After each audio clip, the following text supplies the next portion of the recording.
मतचोरीचा जो मुद्दा आहे, परवा प्रचंड मोर्चा म्हणजे संयुक्त महाराष्ट्राच्या चळवळीनंतर जवळपास सगळे राजकीय पक्ष पहिल्या प्रथम महाराष्ट्रामध्ये एकवटले आणि त्यांनी सरकारला किंवा निवडणूक आयोगाला जाब विचारलेला आहे।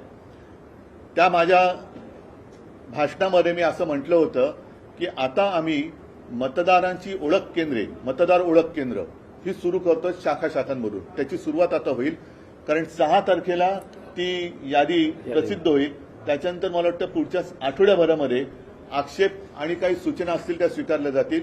तर आताच ती वेळ आहे, कारण आता जर का कोणी झोपलं तर तो संपला की बँकांचा फायदा होईल कर्जमाफी केली तर, म्हणून आम्ही कर्जमाफी करत नाही आहोत।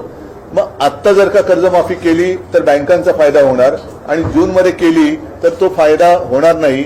हे कोणतं कसं काय गणित, कारण त्यांचं अर्थशास्त्र हे चांगलं आहे असं त्यांना वाटतं, तर त्यांनी त्याचा एक खुलासा केला पाहिजे। माझं तर स्पष्ट मत आहे, मी मुख्यमंत्री झाल्यानंतर माझं पहिलं अधिवेशन हिवाळी अधिवेशन आणि एकच अधिवेशन मी मुख्यमंत्री म्हणून झालं होतं नागपूरला। कोणताही अभ्यास न करता, कोणीही मागणी न करता मी माझ्या राज्यातल्या शेतकऱ्याला 2 लाखापर्यंतचं पीक कर्ज हे माफ केलं होतं, मुक्त केलं होतं। आता ती सिस्टीम लागलेली आहे, ती माहिती गोळा झालेली आहे, डेटा सगळा तसाच आहे। मग जी योजना आम्ही यशस्वीपणाने अंमलात आणून दाखवली होती ती संपूर्ण सिस्टीम तशी आहे।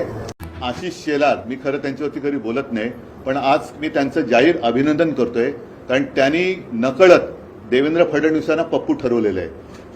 कारण जे हे मानतच नव्हते, त्याच्यामुळे महाराष्ट्राचा पप्पू म्हणून त्यांनी फडणवीसांना बोलण्याचं धाडस दाखवलंय।